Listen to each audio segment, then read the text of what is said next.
Viewers welcome back in our programme जी doctor साहब and वाली इशू तो पहला ਅਸੀਂ ਆਪਣੇ ਦਰਸ਼ਕਾਂ ਦੇ ਜੋ ਫੇਸਬੁੱਕ ਮੈਸੇਜ ਨੇ ਉਹ ਲੈਂਦੇ ਆ ਪਹਿਲਾ ਜੋ ਸਾਡਾ ਪਹਿਲਾ ਸੈਗਮੈਂਟ ਹੈ ਉਸ ਤੇ ਕਾਫੀ ਸਾਰੇ ਫੇਸਬੁੱਕ ਮੈਸੇਜ ਸਾਡੇ ਵੀਰ ਭੈਣਾਂ ਦੇ ਅਸੀਂ ਸਭ ਦਾ ਬਹੁਤ-ਬਹੁਤ ਸ਼ੁਕਰੀਆ ਅਦਾ ਕਰਦੇ ਹਾਂ ਕਸ਼ਮੀਰ ਵਿਰਕ ਜੀ ਸਾਨੂੰ ਲਿਖਦੇ ਨੇ ਡਾਕਟਰ ਸਾਹਿਬ ਤੁਹਾਨੂੰ ਤੇ ਤੁਹਾਡੀ ਸਾਰੀ ਟੀਮ ਨੂੰ ਵਾਹਿਗੁਰੂ ਜੀ ਕਾ ਖਾਲਸਾ ਵਾਹਿਗੁਰੂ ਜੀ ਕੀ ਫਤਿਹ ਇਹਨਾਂ ਨੇ ਖਾਲਸਾ ਜ਼ਿੰਦਾਬਾਦ ਦੇ ਨਾਰੇ ਵੀ ਲਗਾਏ ਨੇ दूसरे सैगमेंट ते भी साडे कोल काफ़ी वीर भैणां दे मैसेज ने असीं उन्हां नूं पढ़दे हां असीं सब दा ही शुक्रिया अदा करदे हां मनजीत सिंह मठारू लिखते ने अमरीकन इमीग्रेशन नीति ते गल कर सच दी आवाज़ चुकना टीवी 84 दी सच दी नीति ते पैरा देना ये बहुत खूब है टीवी 84 जिंदाबाद जिंदाबाद फिर दोबारा उन्होंने लिखा उन्होंने काफ़ी सारे मैसेज ने लिखते हैं जोड़ा मेरे ख्याल पहला आप सैगमेंट किया उसके उपर ने बीजेपी अपने असली एजेंडा के नाल सीधे बहुत वार काम नहीं कर सकती तो वह थोड़ी देर आसन ला के बैठ जाती है सही मौका वेख के वार करती है 1925 तो सोके होने तक ये फार्मूला रहा फिर लिखा उन्होंने हुण जदों बहुत जगह ते कुट खा के अपने बुनियादी एजेंडा ते आ गई है हुण जिवें अखीर पीडीपी पार्टी विच अपनी प्रेजेंस 4 साल तो रख के लोगों में हिंदुत्व का जहर भरना ते अखीर विच एक झटके दा वार करना है ये गल जिवें अपनी औकात ते आ गई है ते हिंदुत्व इस गल ते खुश किया गया है। बहुत शुक्रिया मठारू साहब तुसी बिल्कुल ठीक एनालिसिस जी मनमंथन कौर भैन जी दा मैसेज जो डिसअपीयर हो गया सॉरी अबाउट दैट जी डॉक्टर साहब साडे को भुपिंदर सिंह मेरे को नहीं आएगा It will be remembered as a shameful period in American history, just like Japanese internment camps during World War II. The images and audio of young children are heartbreaking. This is not what true America is.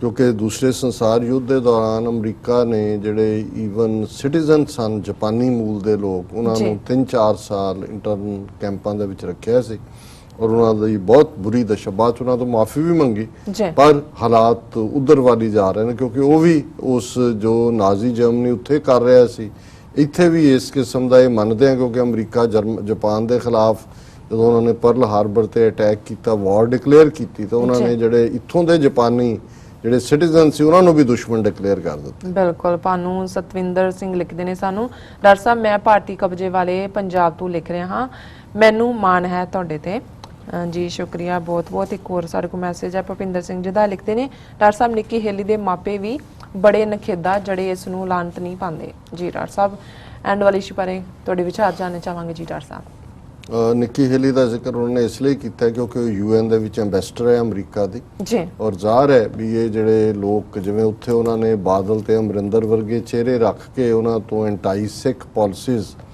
ਜਿਹੜੀਆਂ ਨੇ ਉਹ ਲਾਗੂ ਕਰਵਾ ਰਹੇ ਨੇ ਇਵੇਂ ਹੀ ਨਿੱਕੀ Haley ਜਿਹਨੇ ਆਪਣਾ ਮਜ਼ਹਬ ਬਦਲ ਕੇ ਕ੍ਰਿਸਚੀਅਨਿਟੀ 'ਚ ਗਈ ਔਰ ਉਹਨੂੰ ਐਜ਼ ਏ ਫੇਸ ਰੱਖ ਕੇ UN ਦੇ ਵਿੱਚ ਅਮਰੀਕਨ ਜਿਹੜਾ ਇਹ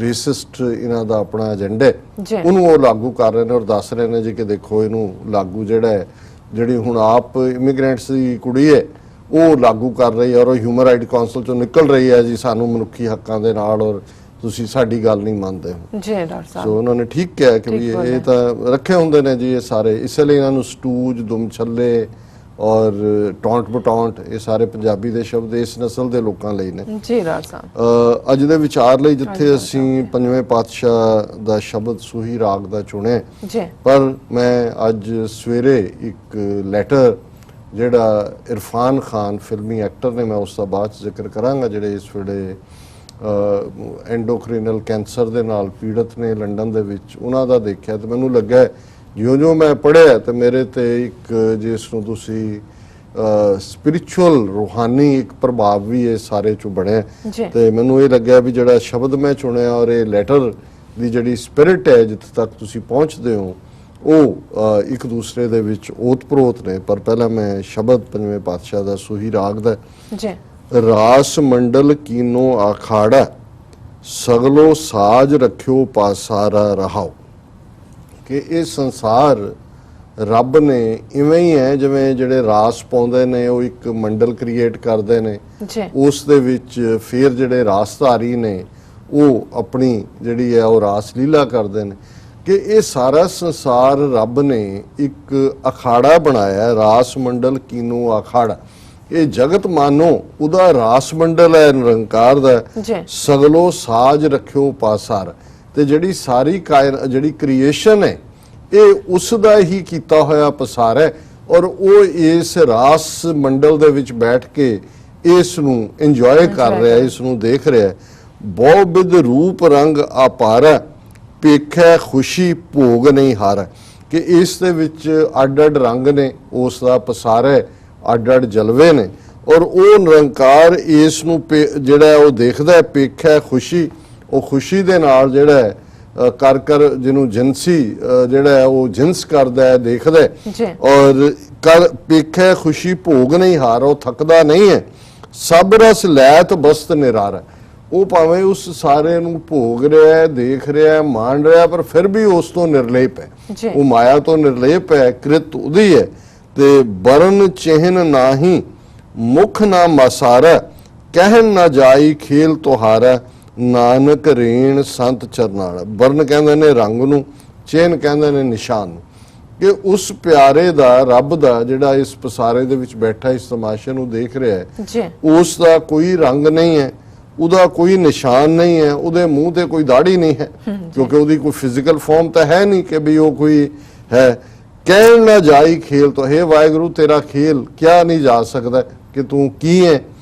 ਨਾਨਕ ਰੇਣ ਸੰਤ ਚਰਨਾਰਾ, ਪੰਜਵੇਂ ਨਾਨਕ ਫਰਮਾਉਂਦੇ ਨੇ ਗੁਰੂ ਅਰਜਨ ਸਾਹਿਬ ਕਿ ਮੈਂ ਰੱਬ ਦੇ ਪਿਆਰਿਆਂ ਦੇ ਪੈਰਾਂ ਦੀ ਧੂੜ ਹੈ ਔਰ ਉਹਨਾਂ ਦੀ ਉਸ ਸੰਗਤ ਸਾਥ ਦੇ ਵਿੱਚ ਹੀ ਮੈਂ ਇਸ ਖੇਡ ਨੂੰ ਸਮਝ ਸਕਦਾ।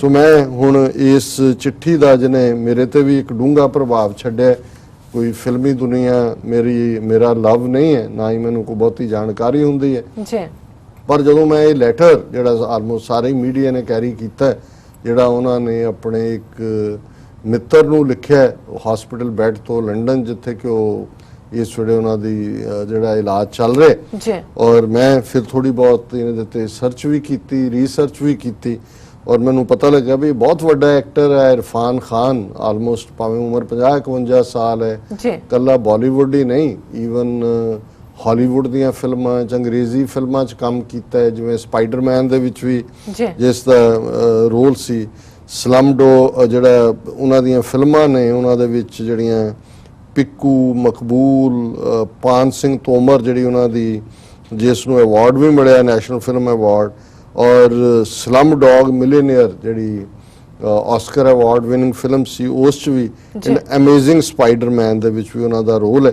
ਔਰ ਉਹਨਾਂ ਨੇ ਇਸ ਤੋਂ ਇਲਾਵਾ viewers choice award cans film festival 2013 ਦੇ ਵਿੱਚ, ਔਰ ਇੱਕ ਫਿਲਮ ਜਿਹੜੀ ਕਾਫੀ ਜ਼ਿਆਦਾ ਮੈਂ ਦੇਖੀ ਤਾਂ ਨਹੀਂ ਹੈ ਪਰ ਨਾਮ ਹੈ ਸੁਣਿਆ, ਦਾ ਲੰਚ ਬਾਕਸ, ਇਹ ਇੱਕੋ ਇੱਕ ਇੰਡੀਅਨ ਫਿਲਮ ਸੀ ਜਿਹੜੀ ਲੰਡਨ ਫਿਲਮ ਫੈਸਟੀਵਲ ਦੇ ਵਿੱਚ ਰਿਕਮੈਂਡ ਹੋਈ। ਸੋ ਜ਼ਾਹਰ ਹੈ ਵੀ 51 ਸਾਲ ਦੀ ਉਮਰ 'ਚ ਜਦੋਂ ਕਿ ਤੁਸੀਂ ਆਪਣੇ ਕਰੀਅਰ ਦੇ ਪੀਕ ਤੇ ਹੋ, ਆਲ ਆਫ ਏ ਸਡਨ ਐਸੀ ਬਿਮਾਰੀ ਡਾਇਗਨੋਜ਼ ਹੁੰਦੀ ਹੈ ਜਿਹੜੀ ਬਹੁਤ ਘੱਟ ਹੈ ਔਰ ਜਿਹਦਾ ਇਲਾਜ ਆਲਮੋਸਟ ਨੈਕਸਟ ਟੂ ਇੰਪੋਸੀਬਲ ਵਾਂਗ ਹੈ। ਤੇ ਇਸ ਸਟੇਜ ਤੇ ਜਦੋਂ ਆਲ ਆਫ ਏ ਸਡਨ ਤੁਹਾਨੂੰ ਜ਼ਿੰਦਗੀ ਦੀ ਹਕੀਕਤ ਦਾ ਪਤਾ ਲੱਗਦਾ ਹੈ, ਤੁਸੀਂ ਕੀ ਪ੍ਰਭਾਵ ਕਬੂਲਦੇ ਹੋ, ਕਿਉਂਕਿ ਅਸੀਂ ਸਾਰੇ ਹੀ ਆਪਣੇ ਆਲੇ ਦੁਆਲੇ ਮਾਪਿਓ, ਭੈਣ ਭਰਾ ਉਸ ਤਕਲੀਫ ਦੁੱਖ ਨੂੰ ਦੇਖਦੇ ਔਰ ਇਹ ਲੈਟਰ ਸਭ ਦੇ ਲਈ ਇੱਕ ਇਨਸਪਾਇਰਿੰਗ ਵੀ ਹੋਏਗਾ ਔਰ ਜ਼ਿੰਦਗੀ ਦੀ ਹਕੀਕਤ ਨੂੰ ਵੀ ਬਿਆਨ ਕਰਦਾ। ਔਰ ਉਹਦੇ 'ਚ ਉਹਨਾਂ ਨੇ ਸ਼ੁਰੂ ਕੀਤਾ ਹੈ, it has been quite some time now since I have been diagnosed with a high grade neuroendocrine cancer. This new name in my vocabulary I got to know was rare, and due to fewer study cases and less information comparatively, the unpredictability of the treatment was more. I was part of a trial and error game.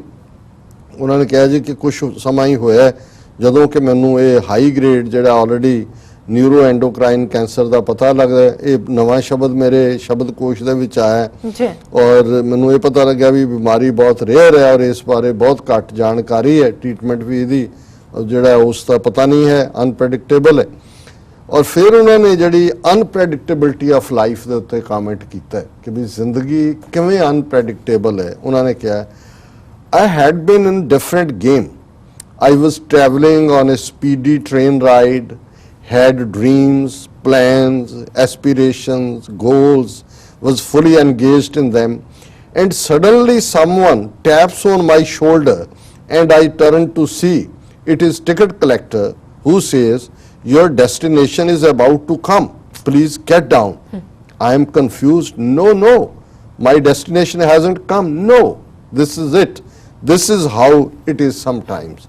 ਹੁਣ ਇਹ ਸਾਡੀ ਹਾਲਤ ਹੈ ਜਦੋਂ ਅਸੀਂ ਜ਼ਿੰਦਗੀ ਨੂੰ plan ਕਰਦੇ ਹਾਂ ਕਿ ਮੈਂ ਇੱਕ ਡਿਫਰੈਂਟ ਮਾਈਂਡ ਗੇਮ ਦੇ ਵਿੱਚ ਸੀ, ਮੈਂ ਇੱਕ ਤੇਜ਼ ਜ਼ਿੰਦਗੀ ਦੀ ਟ੍ਰੇਨ ਦੇ ਉੱਤੇ ਚੜ੍ਹਿਆ ਹੋਇਆ ਸੀ, ਮੇਰੇ ਸੁਪਨੇ ਸਨ, ਯੋਜਨਾਵਾਂ ਸਨ, ਉਮੰਗਾਂ ਸਨ, ਨਿਸ਼ਾਨੇ ਸਨ, ਔਰ ਉਹਨਾਂ ਦੀ ਪ੍ਰਾਪਤੀ ਲਈ ਮੈਂ ਜਿਹੜਾ ਆਪਣਾ ਐਫਰਟ ਕਰ ਰਿਹਾ ਸੀ, ਔਰ ਸਡਨਲੀ ਕਿਸੇ ਨੇ ਮੇਰੇ ਮੋਢੇ ਤੇ ਹੱਥ ਮਾਰ ਕੇ ਆ ਕੇ ਕਿਹਾ ਕਿ ਵੀ ਤੇਰੀ ਜ਼ਿੰਦਗੀ ਦੀ ਸੜਕ ਦਾ ਅਖੀਰਲਾ ਸਟੇਸ਼ਨ ਆ ਗਿਆ, ਔਰ ਮੈਂ ਕਿਹਾ ਵੀ ਨਹੀਂ, ਵੀ ਥੱਲੇ ਉਤਰ ਜਾ। ਉਹਨੂੰ ਮੈਂ ਕਿਹਾ ਜੀ ਮੈਂ ਨਹੀਂ, ਉਹਨੇ ਕਿਹਾ ਨਹੀਂ ਨਹੀਂ ਤੇਰੀ ਡੈਸਟੀਨੇਸ਼ਨ ਆ ਗਈ ਹੈ। ਉਹਨੇ ਕਿਹਾ ਵੀ ਕਈ ਵਾਰੀ ਜ਼ਿੰਦਗੀ 'ਚ ਇਵੇਂ ਹੁੰਦਾ ਹੈ। The suddenness made me realize how you are just a cork floating in the ocean with unpredictable currents and you are desperately trying to control it. ਇਹ ਵੀ ਕਿ ਵੀ ਇੱਕਦਮ ਮੈਨੂੰ ਇਹ ਰੀਅਲਾਈਜੇਸ਼ਨ ਹੋਈ ਕਿ ਜਿਵੇਂ ਸਮੁੰਦਰ ਦੀਆਂ ਲਹਿਰਾਂ 'ਚ ਤੁਸੀਂ ਇੱਕ ਕਾਰਕ ਵਾਂਗ ਹੋ ਔਰ ਤੁਸੀਂ ਲਹਿਰਾਂ ਨੂੰ ਕੰਟਰੋਲ ਕਰਨਾ ਚਾਹੁੰਦੇ ਹੋ, ਪਰ ਕਾਰਕ ਦੇ ਤਾਂ ਹੋਂਦੇ ਨਹੀਂ ਹੁੰਦੇ, ਉਹ ਤਾਂ ਲਹਿਰਾਂ ਦਾ ਐ ਥਪੇੜਾ ਵੱਜਦਾ ਹੈ, ਉਹ ਵੱਜਦਾ ਹੈ। ਵੀ ਇਹ ਪਹਿਲੀ ਵਾਰੀ ਮੈਨੂੰ ਰੀਅਲਾਈਜੇਸ਼ਨ ਹੋਈ ਕਿ ਵੀ ਜ਼ਿੰਦਗੀ 'ਚ ਅਸੀਂ ਤਾਂ ਉਸ ਕਾਰਕ ਵਾਂਗ ਹੈ ਜਿਹੜਾ ਲਹਿਰਾਂ ਦੇ ਹਵਾਲੇ। ਜੀ ਫਿਰ ਉਹਨਾਂ ਨੇ ਕਿਹਾ ਇਨ ਦਿਸ chaos, shocked, afraid and in panic, while on one of the terrifying hospital visits, I blabbered to my son, the only thing I expect from me, M.E., is not to face this crisis in this present state. I desperately need my feet. Fear and panic should not overrule me and make me miserable. कि ये जदों के इस किस्म दी अफरा तफरी और सदमा, खौफ, डर ये चार चफेरे सी जदों मैं बार बार हस्पतालों दियां गेड़े ला रहा सी, तो मैं अपने पुत्र नूं ये कहा कि भी मैं अपने आप तो ये मंगदा कि भी मैं इस क्राइसिस नाल डील करन लई अपने पैरां ते होवां, मैं मुथाजी च ना होवां। That was my intention and then the pain hit. ਵੀ ਇੱਕਦਮ ਜਿਹੜੀ ਹੈ ਉਹ ਦਰਦ ਦਾ ਦੌਰ ਸ਼ੁਰੂ ਹੋਇਆ।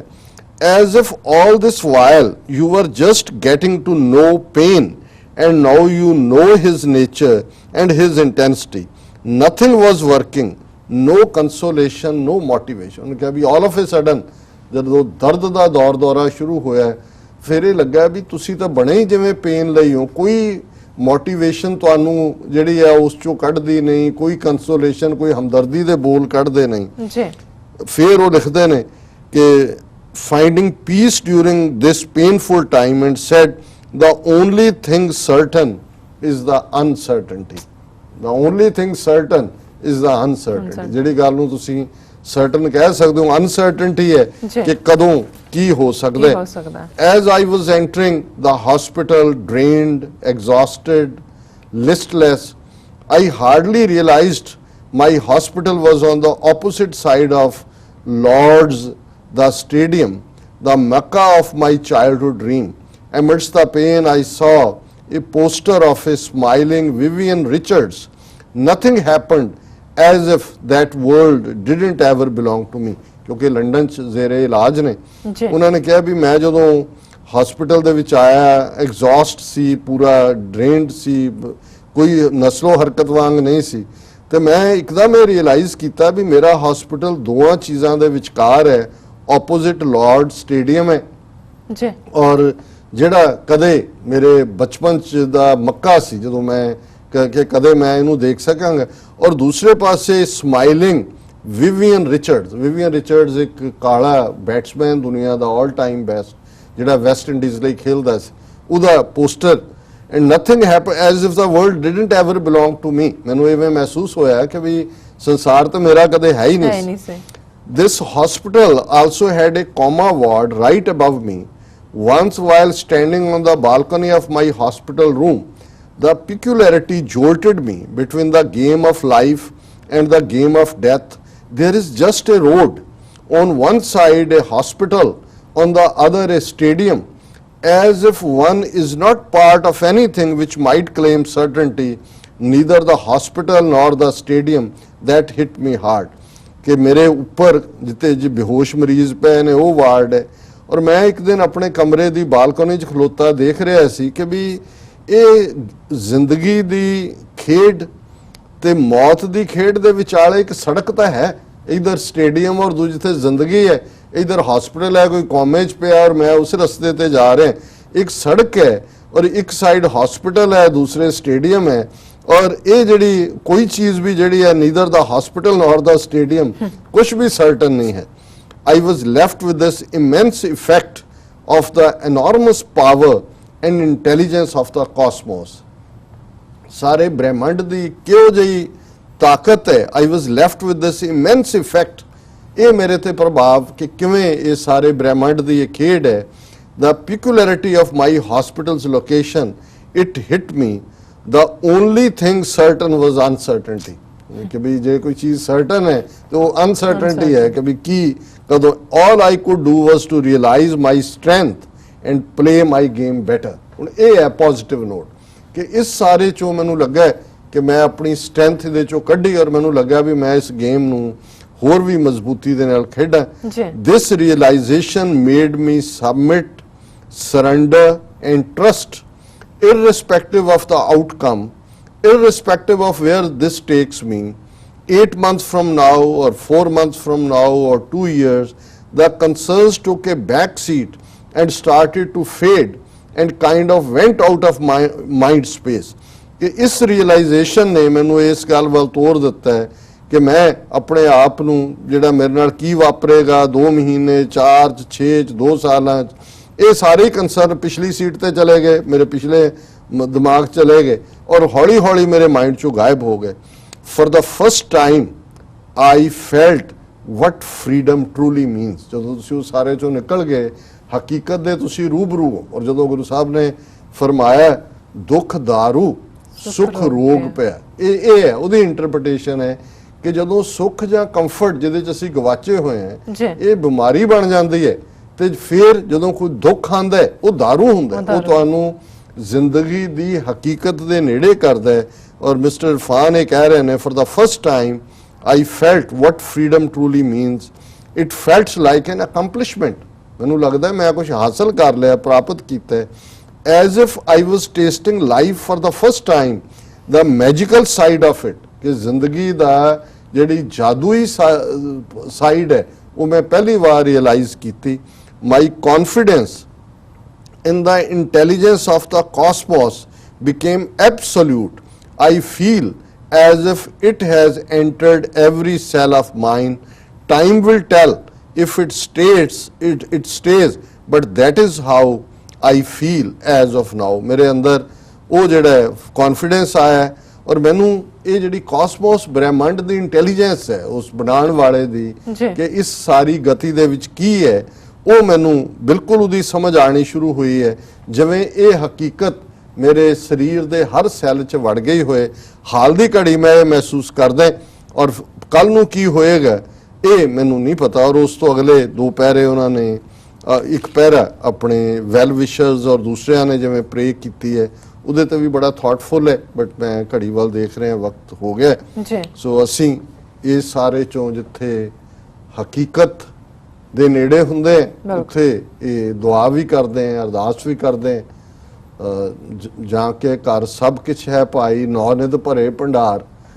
ਔਰ ਕਈ ਵਾਰ ਜਦੋਂ ਤੁਸੀਂ ਜ਼ਿੰਦਗੀ ਦੀ ਹਕੀਕਤ ਦੇ ਨੇੜੇ ਹੁੰਦੇ ਹੋ ਤੇ ਇਹ ਵੀ ਉਸ ਕਾਸਮੋਸ ਦੀ ਸੁਪਰ ਇੰਟੈਲੀਜੈਂਸ ਚੋਂ ਹੀ ਹੁੰਦਾ ਕਿ ਉਹ ਤੁਹਾਨੂੰ ਅਰੋਗਤਾ ਵੀ ਦਿੰਦਾ। ਔਰ ਬੇਸ਼ੱਕ ਮੈਂ ਨਾ ਕਦੇ ਉਹਨਾਂ ਦੀ ਕੋਈ ਫਿਲਮ ਦੇਖੀ ਨਾ, ਪਰ ਇਸ ਲੈਟਰ ਨੇ ਮੈਨੂੰ ਇੰਨਾ ਟੱਚ ਕੀਤਾ, ਮੈਂ ਇਹ ਮਹਿਸੂਸ ਕੀਤਾ ਕਿ ਇਹ ਜਿਹੜੀ ਚੀਜ਼ ਤੁਹਾਨੂੰ ਜਪ ਤਪ ਕਈ ਚੀਜ਼ਾਂ ਚੋਂ ਨਿਕਲਣ ਤੋਂ ਬਾਅਦ ਵੀ ਹਾਸਲ ਨਹੀਂ ਹੁੰਦੀ, ਉਹ ਇਸ ਦੁੱਖ ਨੇ ਇਸ ਨੌਜਵਾਨ ਦੇ ਅੰਦਰ ਉਸ ਰਿਅਲਾਈਜੇਸ਼ਨ ਨੂੰ ਲਿਆਂਦਾ। ਬਿਲਕੁਲ, ਵਾਹਿਗੁਰੂ ਕਰੇ ਠੀਕ ਹੋ ਜਾਣ ਜਲਦੀ ਜਲਦੀ। ਜੀ ਡਾਕਟਰ ਸਾਹਿਬ ਹੁਣ ਵਕਤ ਹੋ ਗਿਆ ਆਪਣੇ ਦਰਸ਼ਕਾਂ ਕੋਲੋਂ ਇਜਾਜ਼ਤ ਲੈਣ ਦਾ। ਵਿਊਅਰਸ ਸਾਡੇ ਪ੍ਰੋਗਰਾਮ ਦਾ ਸਮਾਂ ਇੱਥੇ ਸਮਾਪਤ ਹੁੰਦਾ। ਤੁਸੀਂ ਆਪਣੀ ਰਾਏ ਤੇ ਸੁਝਾਅ ਸਾਨੂੰ ਭੇਜਣਾ ਭੁੱਲਣਾ ਸਾਡੇ ਇਸ ਪਤੇ ਤੇ SOS@tv84.tv ਤੇ ਅਸੀਂ ਆਪਣਾ ਪ੍ਰੋਗਰਾਮ ਲੈ ਕੇ ਫਿਰ ਦੁਬਾਰਾ ਹਾਜ਼ਰ ਹੋਵਾਂਗੇ। ਤਦ ਤੱਕ ਲਈ ਮੈਨੂੰ ਤੇ ਪ੍ਰਦਰਸ਼ਨ ਆ ਗਿਆ ਦੋ ਦੇਖਦੇ ਰਹੋ TV84। ਬੁਲਾ ਦਿਓ ਫਤਿਹ। ਵਾਹਿਗੁਰੂ ਜੀ ਕਾ ਖਾਲਸਾ, ਵਾਹਿਗੁਰੂ ਜੀ ਕੀ ਫਤਿਹ।